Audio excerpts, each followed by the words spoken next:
E já dizia Caetano, de perto ninguém é normal. Os loucos somos nós. A humanidade convive com a loucura há séculos, e antes de se tornar um tema essencialmente médico, o louco habitou o imaginário de diversas formas, como sendo motivo de chacota, escárnio, possuído pelo demônio e marginalizado.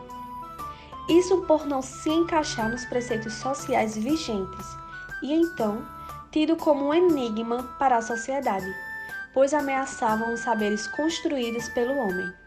O único momento da história que o louco era respeitado, tido como monge, profeta e rei, foi na Grécia Antiga, onde a loucura tinha um caráter mitológico e era visto como uma manifestação divina, no tempo em que a noção do passado era vaga, onde a escrita inexistia e os deuses decidiam tudo. O louco era uma espécie de ponte para o oculto e da sua boca vinham informações, que não se tinha dúvida. Eram eles, os deuses que decidiam que tipo de loucura a pessoa teria. Até Hipócrates dá início aos seus pensamentos, mas isso foi lá por volta do século IV a.C. Se a voz dele, do doente, ficar mais intensa, compara-no a um cavalo e então se afirma que Poseidon é o responsável. Ironizava, um absurdo, ele pensava. Que finalmente separou doença mental de deuses e mitos.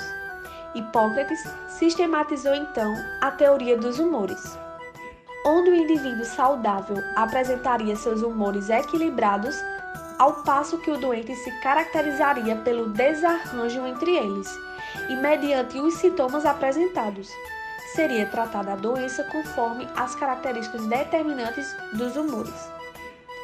A quantidade de humores era indeterminada, mas consideravam nos tratos 4: o sangue, a fleuma, a bile amarela e a água, substituída posteriormente pela bile negra.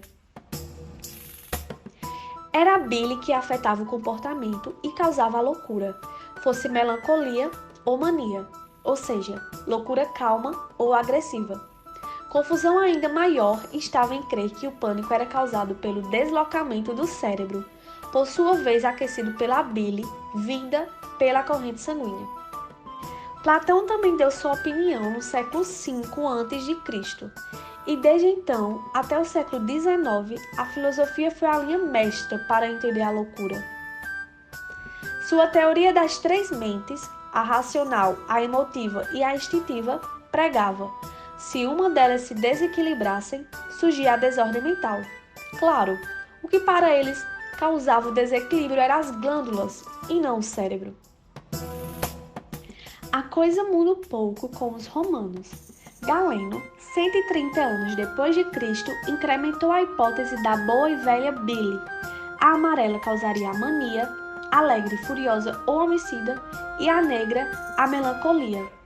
Assim, com poucas variações, a relação entre corpo e mente virou a base para compreender a loucura, o que seria retomado durante o Renascimento, após o longo intervalo em que o Deus, dessa vez um sol, voltou com força total, na Idade Média. Em que, se tratando de loucura, estereotipos sobre a Idade Média se encaixavam como uma luva bem pouco cirúrgica. Nada de bile amarela ou negra, nem de cérebro deslocado, mas o capeta em carne e osso. As referências que se cristalizaram sobre o período vêm dos textos de Santo Agostinho e São Tomás de Aquino, os maiores pensadores religiosos da Idade Média. Ambos pregavam a vida perfeita, moralmente sã, tudo direitinho segundo a Bíblia. Qualquer coisa que se fizesse de errado era pecado. Para Santo Agostinho, o que separava o homem do animal era o dom da razão. Se o homem a perdesse, logo se reduzia a um animal. A punição divina para a alma pecadora. Bastava um comportamento estranho, um transtornozinho de personalidade ou um episódio psicótico dos bravos e o cara era imediatamente taxado como possuído pelo demônio. A loucura não era um problema psiquiátrico, porque afinal ainda não existia a psiquiatria. A mente era um conceito filosófico moral e nessa época a moral provinha de Deus.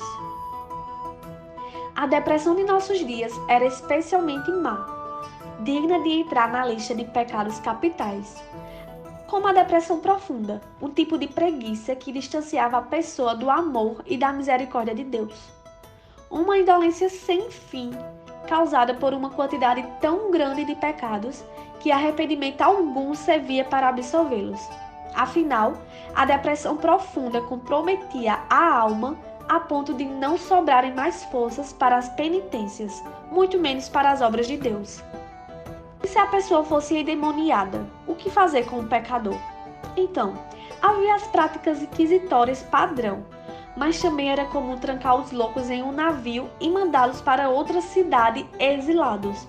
Os loucos sumiam e isso era considerado perfeitamente normal.